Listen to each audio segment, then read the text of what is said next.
Hi guys, we at Ohio Computer Academy provide best-in-class trainings and certifications in the IT field at all levels.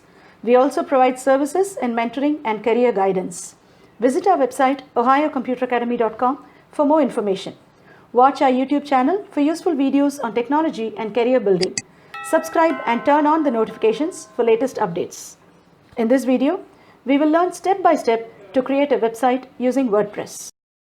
No matter what the business is, a website helps to make the business discoverable and improves the credibility. Online visibility is important for any business to thrive in the current scenario. Website development is an excellent career choice. You can be employed with a company or can work as a freelancer. Building a website is easy, and with a little knowledge and creativity, you can design a robust site. Two main terms associated with every website are domain name and web hosting.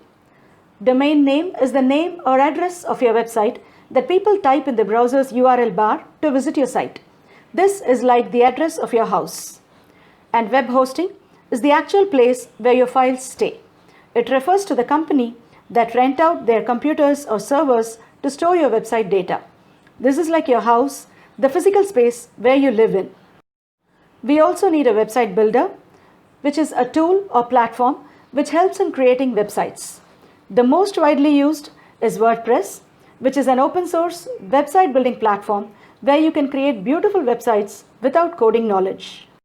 Let's now look at the various steps involved in building a website using WordPress. Number 1, you need to buy a domain name from a domain registrar company. Choose the most suitable, less complicated, and a unique name for your website. Buying a domain name alone gives you the right to use it for a specific period, usually 1 year. Some popular domain registrars are domain.com, GoDaddy, Bluehost, HostGator, etc. Now you need web hosting to store your website's files. Some companies provide both domain name as well as web hosting. Some of the most popular web hosting companies are HostGator, GoDaddy, Bluehost, etc. After you buy the hosting, you need to update your domain name settings and point it to your web hosting service provider. Next, you need a website builder, which is WordPress. It is the most popular tool and has a wide variety of templates to suit every need. Install WordPress in your computer. Installing WordPress gives you a perfect testing ground for experimentation, theme development, plugin testing, and website development. Now select a WordPress theme. There are several free and paid themes available in WordPress. Each one comes with a different design, layout, and features. You need to choose the one that suits your taste and requirements for your website. These are designed to serve specific kind of websites. Example, e-commerce themes are designed exclusively for such business websites. Log in to your WordPress admin page. You can do this using the URL domain name /wp-admin. Then go to Appearance and select Themes. To add a theme, click Add New. Clicking on the feature filter will help you select a theme according to your requirement. Install one which most suits your needs. Activate it. Install plugins. A plugin is a piece of software containing a group of functions that can be added to a WordPress website. They can extend functionality or add new features to your WordPress websites. Go to your admin area, select Plugins, and select Add New. There is a plugin in WordPress for almost every need. For example, if you wanted to watch a video on a website, you may need a plugin to do so.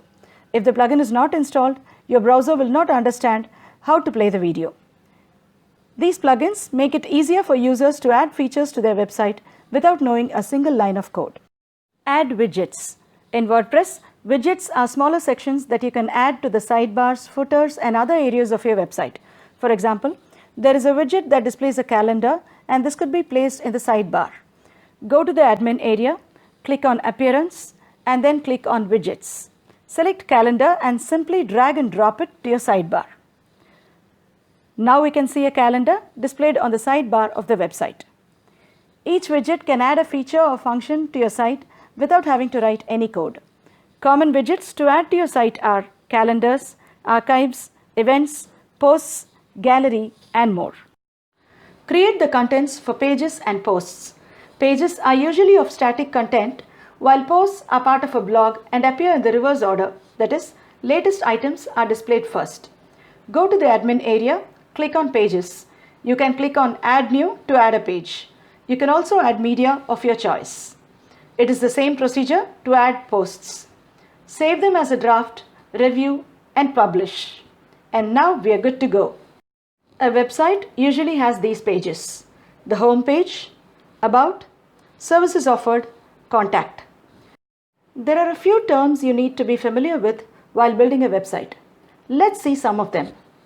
Administrator or admin is the person who is responsible for maintaining the website.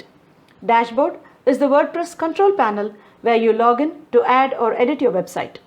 SEO stands for Search Engine Optimization and refers to the methods you use to make your site rank higher in the search engines. PHP is an open source programming and scripting language to create dynamic interactive websites. WordPress is written using PHP as the scripting language. A WordPress user does not need to learn PHP in order to use, run, or manage a WordPress-powered website. However, if you want to develop themes, plugins, or modify the default behavior of WordPress by using actions and filters, then you will need to learn the basic syntax of PHP along with HTML and CSS. So let's have a quick look at PHP. PHP is a server-side programming language. When a user requests a web page that contains PHP code, the code is processed by the PHP module installed on that web server. The PHP preprocessor then generates HTML output to be displayed on the user's browser screen. PHP is written as standard text files with the .php extension. PHP can be used inside HTML documents. The PHP preprocessor only processes code inside the PHP opening tag and the closing tag. Here's a sample PHP code. To consolidate, here are the 8 steps. Choose a domain and buy it. Buy the web hosting. Install WordPress in your computer. Select a WordPress theme. Install the theme. Install plugins. Add widgets. Publish pages and posts. Add images and videos to make it colorful. If you have any queries, please post them in the comment section of this video. Thank you.